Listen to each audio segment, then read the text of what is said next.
बहुत बहुत नमस्कार करेंगे आप सभी का। आपके साथ मैं हूँ ऋतिका पांडे। आप देख रहे हैं राजस्थान की रणभेरी। मैं हूँ आपके साथ ऋतिका और आज बात करेंगे उस राजस्थान की जिसे अब महिला सशक्तिकरण का नया मॉडल कहा जा रहा है।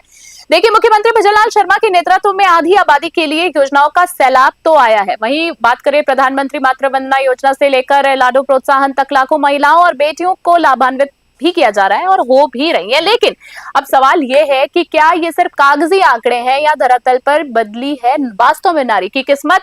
तो आज सत्ता पक्ष और विपक्ष के बीच होगा सीधा घमासान, क्योंकि क्या कांग्रेस के पास इन आंकड़ों की कोई काट है। तो चलिए शुरू करते हैं आज की सबसे बड़ी बहस। आज शुरू करेंगे। आज हमारे साथ मनीषा सिंह जी हैं। जी, आप बीजेपी प्रवक्ता हैं, काफी नॉलेजेबल हैं। और श्याम वर्मा जी आज हमारे साथ हैं। आपको भी बहुत ही अच्छा एक अनुभव है, कांग्रेस प्रवक्ता है आप। तो दोनों का सबसे पहले हमारे खास मेहमानों का आज बहुत बहुत स्वागत करेंगे और सवालों का सिलसिला जो है वो शुरू करेंगे। आप दोनों का बहुत बहुत नमस्कार करेंगे, मनीषा जी और श्याम वर्मा जी। आप दोनों का बहुत बहुत धन्यवाद देना चाहेंगे कि आपने समय निकाला।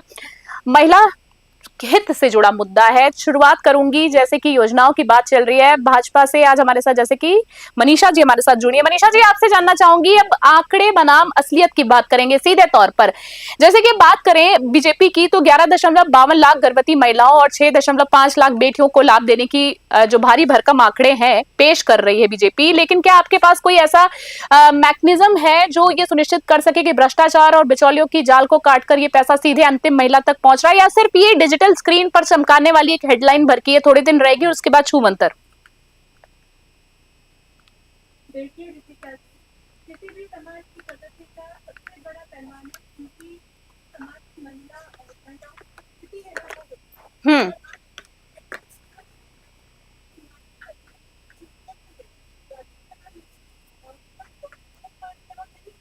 हम्म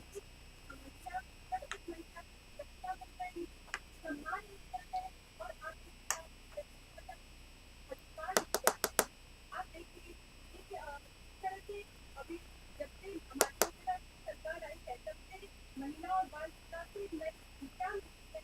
आप देखिए कि चाहे प्रधानमंत्री मातृ वंदना योजना की 11 लाख में डीबीटी के माध्यम से इन महिलाओं की खाते में क्या बिचौलिया नहीं, सीधे आप देखिए डिजिटल के माध्यम से उनके खातों में जा रहे हैं। चाहे 6 लाख से लाडो प्रोत्साहन योजना की बात करते हैं, बेटियों को और सम्मान मिला। आप देखिए और महिलाओं के खाते में उनको अधिक आर्थिक शक्ति तो दी जा रही है, साथ उनको सम्मान भी दिया जा रहा है। यहाँ देखिए कि आप चाहे आप देखिए कि 2009 से आप को स्वीकृति मिली है, वो तो उसमें भी खातों की चलिए कोई बिचौलिया नहीं, कोई भ्रष्टाचार नहीं, महिलाओं को सशक्त बनाने का काम, आगे बढ़ाने का काम नारी का। चलिए, बढ़िया। मनीषा जी ने जो कुछ भी कहा है, मैं हमारे साथ श्याम वर्मा जी भी हैं। श्याम वर्मा जी, आपसे जानना चाहूंगी पहली बात तो मनीषा जी की बात से कितना सहमत हैं, क्या कुछ कहना चाहेंगे? अब जैसे कि बात करूं, श्याम जी आपसे जानना चाह रही थी कि जब लाडो प्रोत्साहन योजना के तहत 6.50 लाख करीब अधिक, इससे ज्यादा अधिक बेटियों को खातों में पहली किस्त अब पहुंच चुकी है, सीधी तौर पर मैं बात करूं तो कांग्रेस जो है इसे चुनावी स्टंट कहकर खारिज कैसे कर सकती है? क्योंकि बड़े बयानबाजी, तीखी तलवारबाजी, बयानों की चल रही है जबानबाजी। तो क्या विपक्ष के पास यानी आप लोगों के पास भी इन ठोस आंकड़ों को कब कोई काट है, या सिर्फ आप केवल एक विरोध कर रहे हैं क्योंकि आप लोगों को करना है? इन योजनाओं ने आपकी पुरानी योजनाओं की चमक फीकी कर दी है। क्या वाकई में इसको डर समझे कि आलोचनाएं की जा रही हैं? पहली बात तो मैं सीधे सीधे तौर पर मनीषा जी की बात का सहमत हूँ। उनकी कोट करता हूँ कि इन्होंने कहा कि महिला जो है वो इस धरती की मातृत्व शक्ति है और इसके लिए यहां तक मैं इनके साथ सहमत हूं। एक आपने बहुत अच्छी बात शुरुआत में ही कह दी कि क्या ये योजनाएं कागजी हैं या व्यवहार में या यथार्थ के धरातल पे भी उतरेगी। बस मुद्दा ये है कि भारतीय जनता पार्टी के पास कहने के लिए बड़े शानदार शब्दों का अपार भंडार है और बिल्कुल जो इतनी शानदार ये बातें करते हैं, योजनाओं के नाम रखते हैं, परंतु धरातल पर उतारने के नाम पर जीरो।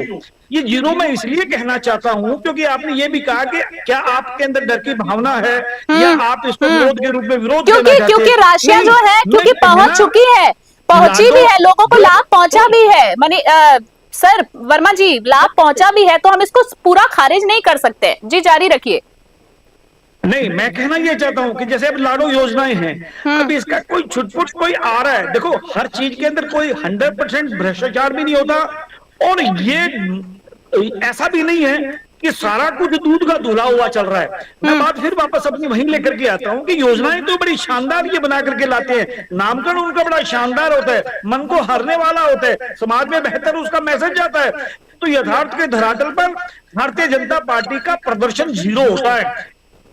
आप लाडो योजना की बात अगर करें तो मैं ये इस आधार पर इस योजनाओं को असफल कहता हूं, क्योंकि आप केंद्र से लेकर के और जहां जहां भारतीय जनता पार्टी की सरकारें हैं, उनके किसी भी योजनाओं को उठा करके दे रही है, अंततः उस योजना में भ्रष्टाचार के कारण वो असफल हुई और लोगों में उनके प्रति आक्रोश पैदा हुआ, और जो लोगों में आक्रोश पैदा हुआ उसको कांग्रेस पार्टी प्रतिनिधित्व के तौर पर जनता के सामने रखती है। मनीषा जी क्या कुछ कहना चाहेंगी? देखिए श्याम वर्मा जी, आपने कहा, आपने योजनाओं की तारीफ की, उसके लिए मैं आपका धन्यवाद देना चाहती हूँ। लेकिन आप देख नहीं पा रहे हैं महिलाओं की जो आत्मनिर्भर उनको बनाया गया है। नारी उद्यम योजना के तहत आप देखिए हजारों महिलाओं को आत्मनिर्भर बनाया गया है। लखपति दीदी योजना को देखिए, अब 16 लाख महिलाओं को लखपति दीदी बनाया गया है। आप इसको बताइए कि 2991 अगर ऋण आवेदन अगर स्वीकृत करती है सरकार, तो आप देखिए ये क्या उनके खाते में जाएगी या कोई भ्रष्टाचार हो पाएगा उनके साथ में? आप ये देखिए कि डीबीटी डायरेक्ट अगर जा रहा है उनके खातों में अगर, तो वहां पे भ्रष्टाचार और उसका कोई सवाल पैदा होता ही नहीं है। यहाँ पे आप देखिए कि आंगनबाड़ी जो महिलाएं हैं उनको डिजिटल और इससे सशक्त बनाया गया है। अगर किसी को हम अगर स्किल डेवलपमेंट के तौर पे उनको अगर स्किल बढ़ा रहे हैं तो वो उसमें कोई भ्रष्टाचार नहीं हो रहा है जमीनी स्तर पे। स्मार्टफोन देकर सरकार उनको जमीनी स्तर पे बदलाव लाने का प्रयास कर रही है, जो कि बहुत ही सराहनीय प्रयास है। आप देखिए, सराहना कीजिए, आप विरोध की राजनीति मत करिए। आप यहाँ देखिए कि सबसे महत्वपूर्ण बात है बेटी बचाओ बेटी पढ़ाओ। आप यहाँ देखेंगे कि जब आज देखिए कि बेटियों के उस पे उत्सव मनाए जा रहे हैं, तो ये एक समाज में बदलाव हुआ है। और आप जन्मोत्सव की बात करें, जन्मोत्सव मनाए जा रहे हैं, जो बच्चियां हैं वो शिक्षा प्राप्त कर रही है, जो महिलाएं हैं वो अपने पैरों पे खड़ी हो रही है, सशक्त हो रही है, तो ये बहुत बड़ा बदलाव। चलिए मनीषा जी, एक सवाल मैं जानना चाहूंगी मनीषा जी आप ही से। मनीषा जी बाद में हमको ठीक है, मनीषा जी आप ही से जानना चाह रहे हैं, जैसे आत्मनिर्भरता की आप बात कर रही हैं, मनीषा जी जानना चाह रहे थे कि जैसे नारी शक्ति उद्यम योजना की आपने जिक्र किया, 2991 लोन बांट दिए गए हैं, नो डाउट। लेकिन राजस्थान में अगर हम महिला स्टार्टअप्स की बात करें, थोड़ी नाकामी और जर्जर आंगनबाड़ी केंद्रों का क्या जो सच है लोग जानना चाहते हैं कि छुपा पाएंगे आप लोग? क्योंकि सरकार का काम सिर्फ कागज का कर्ज लादना है। क्या आप उनकी हैंड होल्डिंग और जमीनी इंफ्रास्ट्रक्चर सुधारने की भी हिम्मत दिखाएंगे या सिर्फ एक दिखावे की बात रह जाएगी?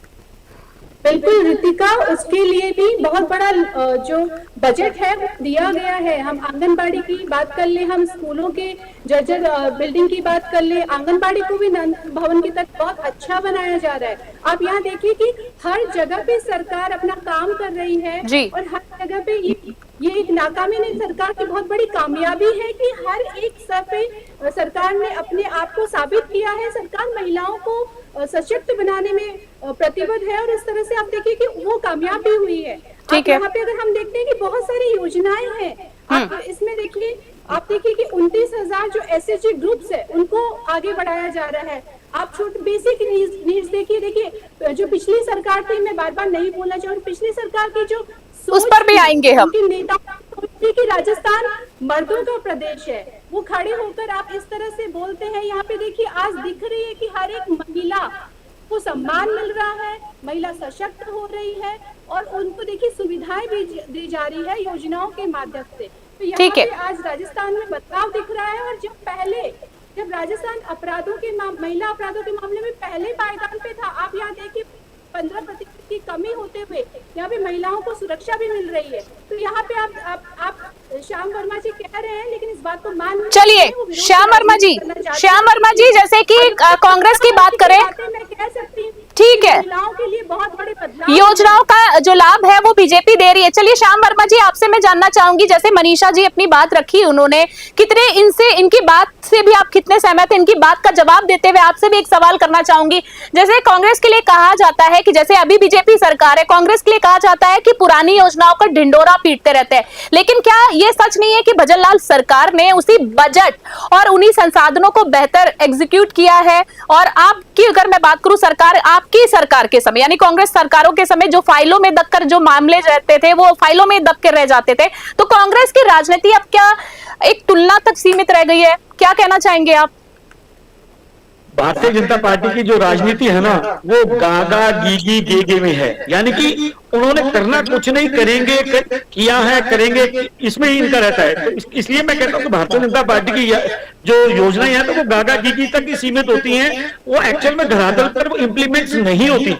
अगर हम बात कांग्रेस पार्टी की करें तो अशोक गहलोत की जो जनकल्याणकारी नीतियां थी, उन्हें आज भी राजस्थान का हर गरीब असहाय मजदूर उनको याद करके खून के आंसू रोता है और इस बात को स्वीकार करता है कि बहुत भारी भूल हुई जो हमने अशोक गहलोत की जन कल्याणकारी नीतियों को न रखते हुए हमने भारतीय जनता पार्टी को वोट दिया।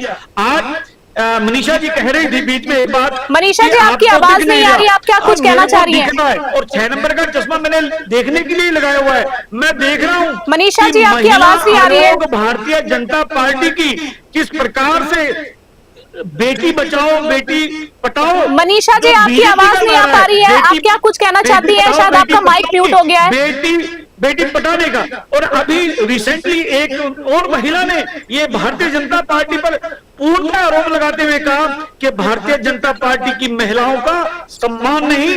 भारतीय जनता पार्टी की महिलाओं को, मैं उन शब्दों को यहाँ दोहराना नहीं चाहता क्योंकि मेरे सामने मेरी बहन मनीषा जी बैठी है और मेरी बेटी जैसी रितिका जी भी बैठी है, पर इस प्रकार से ये महिलाओं का सम्मान नहीं, अपमान करने वाली पार्टी और मनुस्मृति के अनुसार ये महिलाओं को उपयोग में लेने वाली पार्टी से अगर आज आप महिलाओं के कल्याण की अपेक्षा रखते हो तो मेरा मानना है कि बहुत कुछ हम भी भुलावे में है। चलिए, ये मैं कहना चाहता हूं कि अगर महिलाओं का जन कल्याण अगर किसी ने किया तो बाबा साहब भीमराव अंबेडकर जो कांग्रेस पार्टी के बहुत बड़े नेता थे उनके द्वारा संपादित हुआ। आज जो महिलाएं समाज में बढ़ चढ़ करके आगे आ रही हैं वो डॉक्टर भीमराव अंबेडकर के उन संवैधानिक अधिकारों के चलते आज महिलाओं की स्थिति चरमों तक विकास गति की ओर बढ़ रही है। तो ऐसे में अगर भारतीय जनता पार्टी किसी योजना को लागू कर रही है तो उसका 100% सफलता का आंकड़ा तो हम तक पहुंचाए। भारतीय जनता पार्टी का काम, मैंने फिर कहा, गागा गीगी तक ही सीमित है। चलिए, करवाना इन्होंने कुछ नहीं होता है, सिर्फ सर अगर आप गागा गीगी की बात हो रही है, सर पहले बात तो मैं ये जानना चाहूंगी, मनीषा जी, श्याम सुंदर जी आपकी बात आप जरूर जारी रखिएगा। मनीषा जी क्या आप हमें सुन पा रही हैं? क्योंकि आपकी आवाज हम तक नहीं पहुंच पा रही थी। मनीषा जी आप सुन पा रही हैं? मैं बिल्कुल सुन पा रही। ठीक है, जैसे कि श्याम सुंदर जी आपने कहा गागा गीगी की बात जो एक मुहावरे के तौर पर कह रहे हैं, हम समझ पा रहे हैं, पर आपसे ये जानना चाहेंगे, मौका तो आपकी सरकार को भी मिला था, तब वो धरातल पर योजनाएं क्यों नहीं उतारी गई थी? भ्रष्टाचार चरम पे था। इतनी शानदार योजनाएं थी अशोक गहलोत की। सर भ्रष्टाचार की दर की क्या बात करेंगे? देखिए आज की एक मिनट मनीषा जी यूं बहस बेहतर नहीं हो पाएगी। जब आपका जब टर्म्स आए तो आप बोलिए, अब ये बहस उतनी बेहतर नहीं हो पाएगी, है ना, और ना ही आम आदमी तक हम लोगों की बात पहुंच पाएंगे। और आम आदमी आपको भी सुन रहा है, मुझे भी सुन रहा है, और वो अपना जारी रखिए चर्चा जारी रखिए। तो मैं कहना चाह रहा था, मैं भी अपनी बात जी जारी रखिए। रितिका जी का सवाल मेरे से था, रितिका जी का सवाल मेरे से था, प्लीज मनीषा जी प्लीज। मनीषा जी आखिरी मैं जानना, श्याम जी 30 सेकंड में मैं आपसे इस सवाल का जवाब, क्योंकि मुझे अगला सवाल भी आप दोनों से कर रहा है, 30 सेकंड में इस बात का जवाब दीजिए खाली कि योजनाओं की लाभ की बात कर रहे हैं तो मौका आपकी सरकार को भी मिले था, उतना ही मिला था, उतने ही सालों का मिला था, तब ये योजनाएं धरातल पर लागू क्यों नहीं की गई थी? फाइलों में दबकर ही चीजें क्यों रह जाती है हर बार, और कहा जाता है कि जब सरकार आएगी तो हम फिर करेंगे? नहीं ऐसा नहीं है। अशोक गहलोत की सरकार की जो जन कल्याणकारी योजनाएं थी जी, जो विकास के अंतिम छोर पर बैठा एक गरीब व्यक्ति था उस तक पहुंचता था, उसको चाय, चीनी, तेल और जो उसका राशनिंग था वो हर महीने आराम से उसके घर पहुंच रहा था। ठीक है, आप एक चीज देखिए कि हारी बीमारी के अंदर 25 लाख तक का जो मेडिकल का रिलीफ जो है वो जन कल्याणकारी नीतियों के तहत अशोक गहलोत की सरकार ने किया था। जी मनीषा जी कुछ कहना चाह रही है, मनीषा जी कुछ कहना चाह रही है, मनीषा जी कर रहे थे, मनीषा जी, श्याम जी, श्याम जी, श्याम जी का काम किया, श्याम जी, मनीषा जी कुछ कहना चाह रही है, मनीषा जी जारी रखिए। अगर बेरोजगारी का भत्ता देने का मनीषा काम किया, जी, तो अशोक गहलोत की सरकार ने किया। श्याम इसी जी, के अलावा अगर एक्सीडेंटल किसान मजदूर के लिए भी अगर ठीक है, अशोक गहलोत की सरकार ने जो एक्सीडेंटल जो बीमे की व्यवस्था दी। श्याम जी, श्याम जी, श्याम जी, श्याम जी एक बार मनीषा जी कुछ कहना चाह रही हैं आपकी बात का मैंने आपको 30 सेकंड दिया था। श्याम जी मैं आप लोगों से यही कहना चाहूंगी कि चर्चा को एक एक करके रखिए, एक एक करके बात रखिए। मनीषा जी, अरे मनीषा जी सवाल मेरे से था, मेरे को श्याम जी सवाल आपसे था, श्याम जी सवाल आपसे था, आखिरी 30, श्याम जी सवाल आपसे था, श्याम जी, मनीषा जी, मनीषा जी मैं चाहूंगी एक एक करके बात रखिए। मैं ये कहना चाह रही थी श्याम जी, जैसे कि मैंने आपको 30 सेकंड इस सवाल के लिए दिया, आपने उस बात का जवाब दिया कि योजनाएं बहुत ही शानदार थी कांग्रेस पार्टी की तरफ से, उसको धरातल पर उतारा, जैसे आपने हारी बीमारी की बात की, हम आपकी बात समझ गए। संगीता जी आपके पास इस सवाल का 30 सेकंड है, इस 30 सेकंड में आप इस बात का क्या जवाब देंगी, क्योंकि मुझे अगले सवाल पे भी आना है। देखिए रितिका जी, आपने पूछा उसका जवाब मैं देती हूँ, की बात नहीं था उसका जवाब, उन्होंने कोई महिलाओं के लिए काम किया ही नहीं, उनकी सरकार इसीलिए आज वो पक्ष में, क्योंकि उन्होंने कभी भी किसी के लिए कोई मैम कांग्रेस सरकार के समय में काफी योजनाएं आई थी, जैसे कि और आप ये देखिए उन्होंने जाते जाते जो घोषणाएं की, सिर्फ घोषणाएं की, उनको भी जमीन तक नहीं उतार पाए, क्योंकि जाते जाते की थी, चाहे वो जिलों की घोषणाएं हो, चाहे वो महिलाओं को मोबाइल बांटने की घोषणा, चाहे उनको सिलेंडर। मैम लाभ कुछ महिलाओं को लाभ भी मिला था, लाभ महिलाओं को नहीं पहुंचाया गया, महिलाओं को ना सम्मान मिला ना सशक्तिकरण मिला।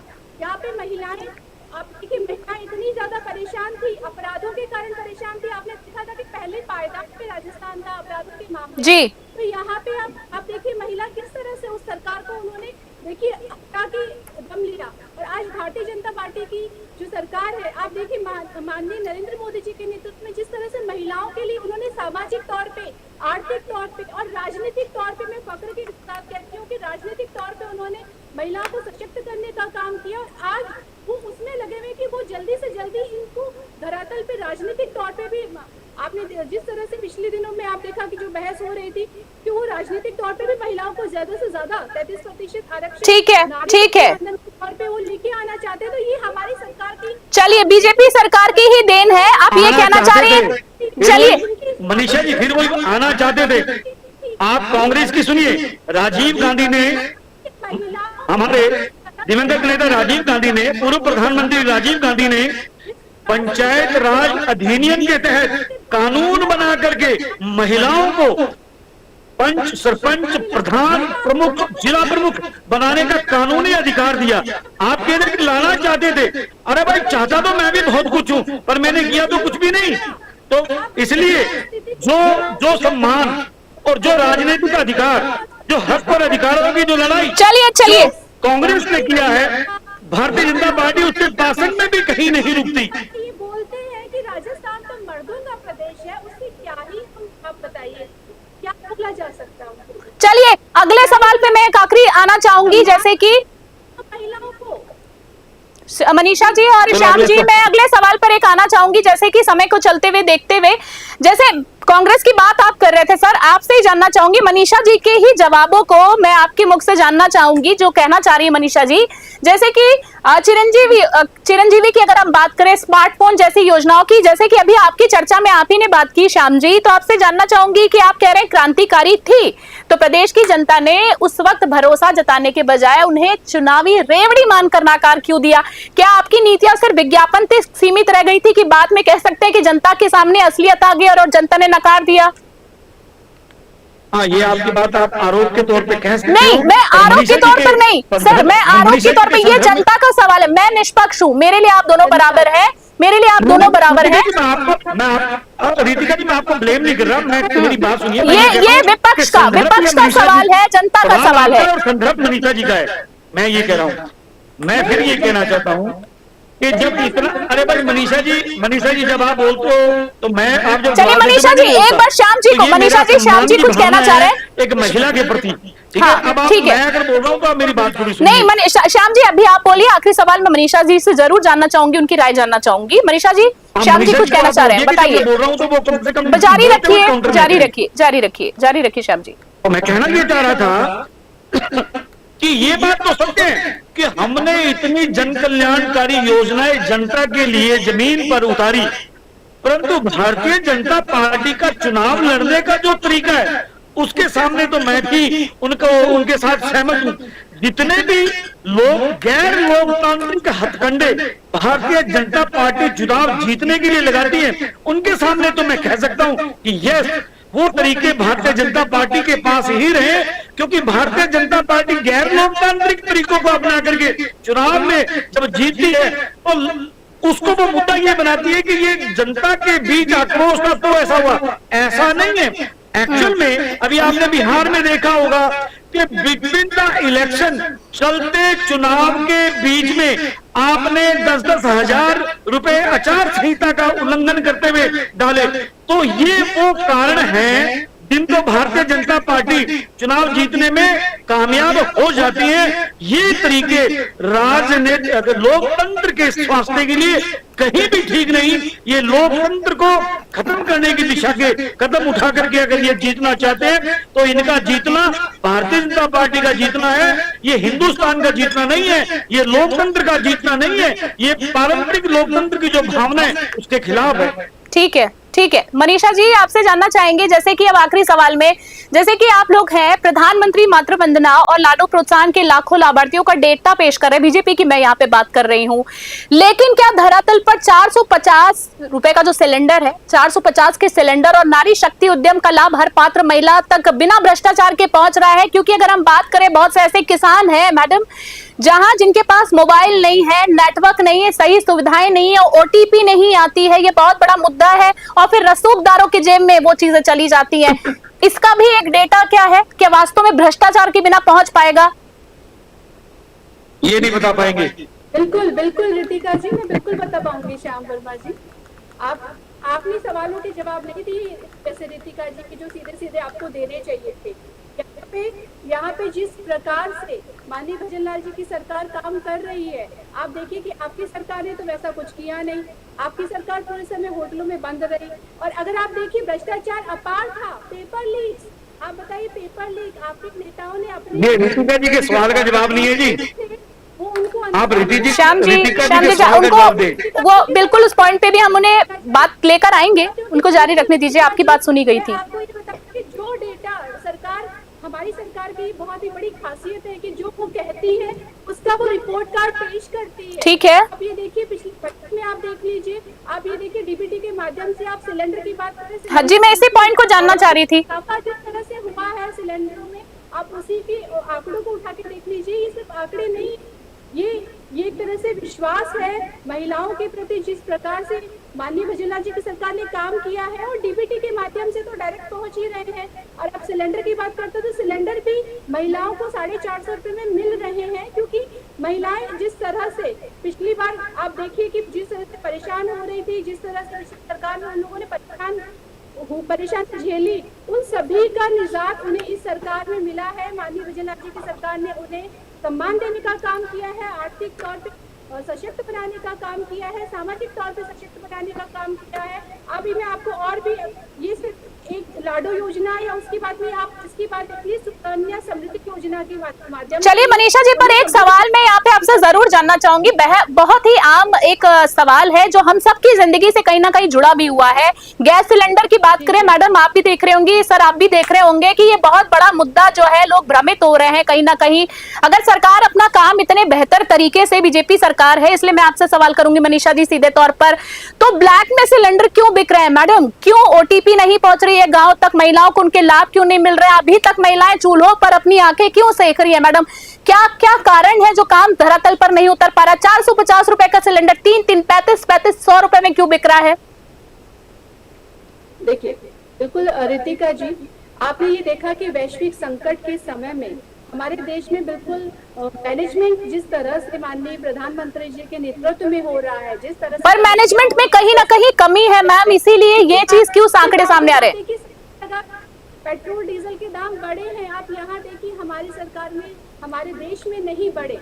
तो ये आप ये देखिए सबसे बड़ी बात। दूसरी बात ये है कि आपने देखा कि किस तरह से मीटिंग्स ली गई, किस तरह से कमेटियां बनाई गई, बैठकें ली गई, और बिल्कुल भजन लाल जी ने कहा है, आदरणीय भजन लाल जी ने कहा कि कहीं पे भी अगर ब्लैक की शिकायतें आती है उसको बहुत कड़ी उस पर कार्रवाई की जाए।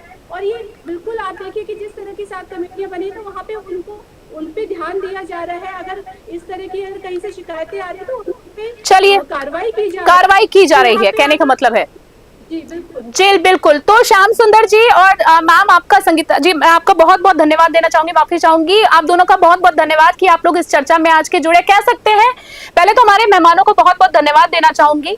आज हमारे साथ जो मेहमान जुड़े थे, कह सकते हैं उनके लिए कि देखिए बहस लंबी थी, आरोप प्रत्यारोप का जो दौर है वो जारी रहेगा, लेकिन असली फैसला जो है राजस्थान की जनता और वो लाखों लाभार्थी जो है वो तय करने वाले, महिलाएं तय करेंगी जिनके खाते में जो किस्तें हैं ये पहुंच रही है।